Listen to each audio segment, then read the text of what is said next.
السلام علیکم دوستو، کیسے ہیں آپ سب؟ میں زبینہ فیاض ایک بار پھر آپ کے ساتھ میں لے آئی ہوئی ایک اور نئی کہانی. لیکن کہانی شروع کرنے سے پہلے ہمیشہ کی طرح کہوں گی، اگر آپ میرے چینل پر نئے ہیں تو چینل کو سبسکرائب کر لیجیے، بیل آئیکن کو ضرور دبا دیجیے.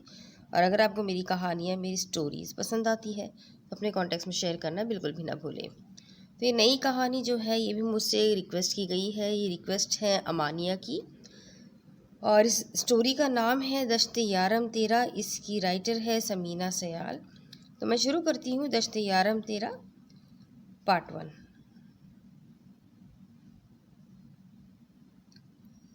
بابا، اتنے سارے گارڈز رکھ دیا ہے آپ نے. ایسے لگتا ہے جیسے میں کالج نہیں محاذ پر جا رہی ہوں. وہ گیٹ سے باہر سیکیورٹی گارڈز کی فوج دیکھ کر واپس آئی اور اپنے پاپا کے گلے میں باہیں ڈالے لاڑ سے بولی، کم آن گڑیا، یہ تمہاری سیکیورٹی کے لیے ہے. میری جاب ایسی ہے کہ ہر پل کھٹکا سا لگا رہتا ہے. میری ایک ہی تو بچی ہے. میرے دشمن بڑھ گئے ہیں بیٹا. یہ تمہاری سیکیورٹی کے لیے بہت ضروری ہے. جسٹس ظہیر نے اپنی بیٹی کے کندھے پر ہاتھ رکھتے ہوئے آرام سے کہا، اور خبردار، جو تم نے کوئی ایڈونچر سوچا بھی تو. تم چیف جسٹس ظہیر الحسن کی بیٹی ہو. تمہاری طرف کوئی آنکھ اٹھا کر بھی دیکھے تو میں اسے پھانسی پر چڑھا دوں گا. پاپا، آپ میری اتنی فکر نہ کیا کریں. میں 20 سال کی ہو گئی ہوں. آپ کی بیٹی ہوں اور دشمن کا مقابلہ بھی کر سکتی ہوں. لگتی تو تم 10 سال کی بچی ہو، چھوئی موئی سی ہو. مسٹر ظہیر نے اسے ٹوکا. وہ تو آپ کھانے کو کچھ نہیں دیتے، اس لیے. غازیہ نے آنکھ ونک کر کے ماں کو چڑھایا. دیکھ رہے ہیں آپ ظہیر صاحب، یہ ماں کو کیا سمجھتی ہے. مسز ظہیر نے برا مناتے ہوئے شوہر سے شکایت کی. مجھے کالج سے دیر ہو رہی ہے. غازیہ نے موضوع بدلا. آپ تو افسر بندے ہیں پاپا، آپ کو کون پوچھے گا. مگر میرا فرسٹ لیکچر جس بندے کے پاس ہے وہ خان ہے، خان. لحاظ بھی نہیں کرتا کہ لڑکی ہے یا لڑکا، باہر کھڑا کر دیتا ہے. اور آپ کے گارڈز اس وقت باہر کھڑے ہوتے ہیں. غازیہ نے اپنے میتھس کے ٹیچر کی نقل اتاری.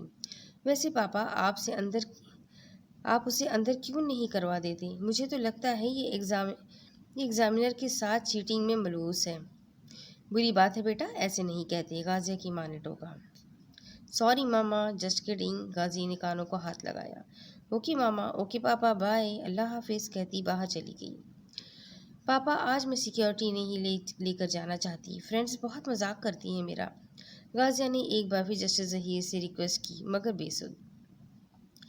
اس میں نو رعایت. جسٹس ظہیر نے وارن کرتے ہوئے خاموش کر دیا. Go to college. رکو، میں ذرا دوبارہ سیکیورٹی چیک کر لوں. سب اپنے اپنے کارڈز دکھاؤ. جی صاحب، یہ لے. وہ سب کے آئی ڈی کارڈز چیک کرنے لگے.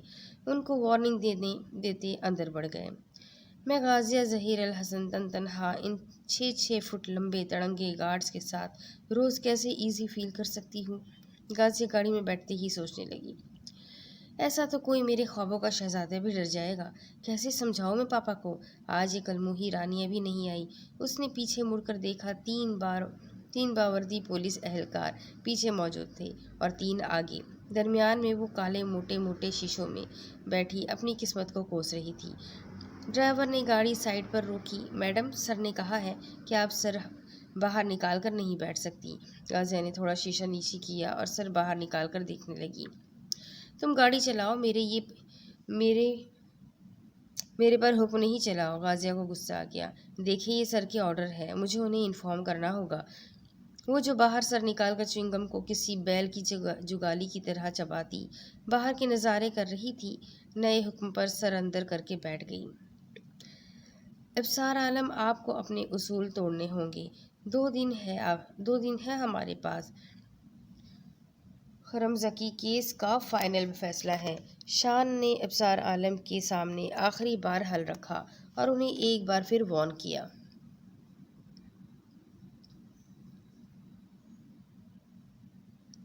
فیصلہ اگر ہمارے حق میں نہ ہوا تو ہماری ریڑھ کی ہڈی ٹوٹ جائے گی.